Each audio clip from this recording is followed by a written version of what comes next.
Bonjour à tous, merci d'être avec moi. Aujourd'hui, notre petite séquence comment faire, je vais vous montrer comment remplir votre cliromiseur, comment changer la résistance et comment le nettoyer pour éviter d'avoir du liquide un petit peu partout et du coup qui va couler, ou qui risque du moins de couler dans votre batterie. Voilà, donc le temps de tout installer et je vous retrouve tout de suite. Voilà, alors tout est installé. Votre cliro, le cliromiseur, comment le remplir, comment changer la résistance, comment le nettoyer, est-ce que j'ai des fuites, est-ce que j'ai pas de fuites, etc. Voilà, donc on va aborder tous ces petits points-là rapidement. Alors, remplir votre cliro. La première chose, le cliromiseur IMO que j'ai ici est un cliro qui se remplit par le bas, d'accord, comme beaucoup de cliros aujourd'hui. Donc, première chose, le retourner. Ensuite, j'ai serré trop sur la batterie tout à l'heure. Il est coincé. Voilà, ça y est. Alors, pour le remplir, on sort la base. Je vais en profiter, parce que ça va rapidement couler, pour vous expliquer une petite chose. Il y a certaines personnes qui peuvent penser qu'ils ont une fuite. Et là, je pense à un client à moi, Richard, bonjour, je pense que c'est ça, hein, qui me disait qu'il avait un problème de fuite sur son Cliro. Quand je l'ai récupéré, son Cliro avait aucun problème. Par contre, ce qui se passe, c'est que, comme beaucoup de Cliro aujourd'hui, le Cliro IMO ici a un tube central métallique et un drip tip métallique. Toutes ces parties métalliques sont froides. À partir du moment où vous vapez, la vapeur, elle va monter par là, par cette cheminée, et va atterrir dans le tube central et va remonter, parce que dans l'autre sens, remonter jusqu'au drip tip.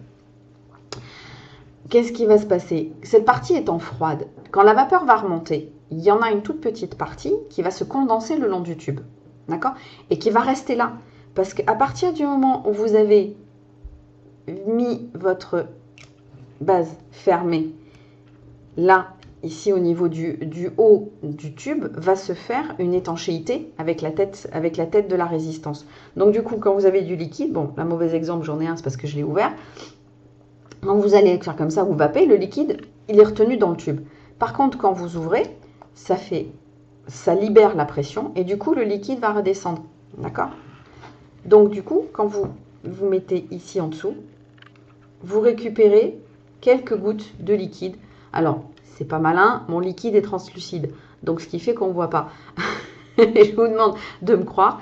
Là, j'ai récupéré quelques gouttes sur mon Kleenex qui sont descendues de là et qui viennent directement du tube central. C'est pas une fuite, c'est une condensation naturelle de la vapeur dans le tube qui s'écoule à partir du moment où on a libéré la pression. Voilà. Ceci étant, donc maintenant, comment remplir son Cliro le plus naturellement du monde? Vous prenez votre liquide, voilà. Vous penchez légèrement votre Cliro.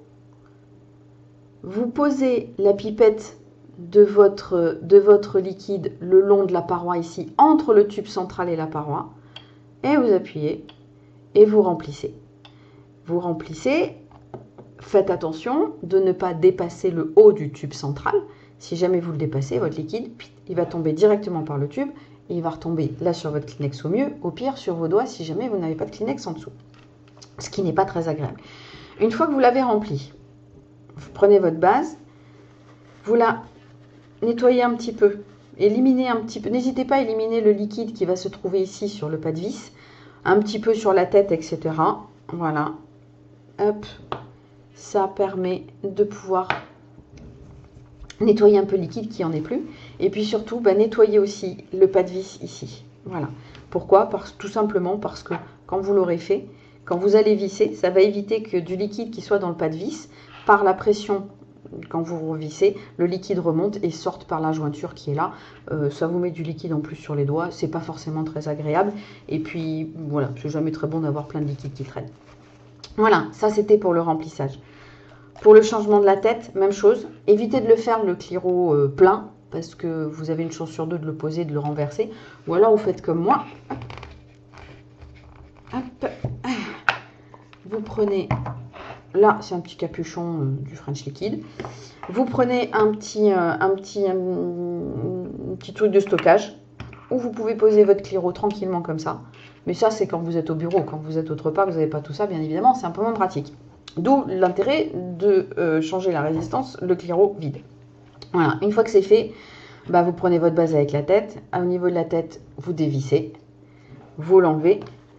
Vous nettoyez l'intérieur ici pour éliminer toutes les traces de liquide. C'est peut-être idiot, hein, je me répète, mais le liquide peut très bien passer par le trou qui est ici, tomber le long là et tomber dans le plot de votre batterie. Tout ça est forcément lié. Une fois que c'est fait, vous pouvez même en profiter pour nettoyer l'intérieur de l'autre côté de la base.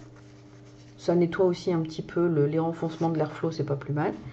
Voilà, et une fois que c'est fait, vous reprenez votre résistance neuve, vous la revissez tout doucement. Voilà, serrez un petit peu parce que là, il faut quand même que le joint se fasse pour qu'il n'y ait pas de liquide. Vous reprenez votre Cliro, vous le revissez toujours la tête en bas.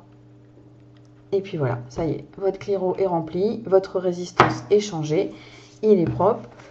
Vous prenez votre Kleenex, vous l'essuyez un petit peu si jamais vous sentez que vous avez un petit peu de liquide. De temps en temps, n'hésitez pas aussi à le faire dans le creux du Cliro, n'importe quoi, dans le creux du drip tip, dans le Cliro. Voilà, hop, c'est fait. Et ben voilà, vous êtes reparti pour un tour.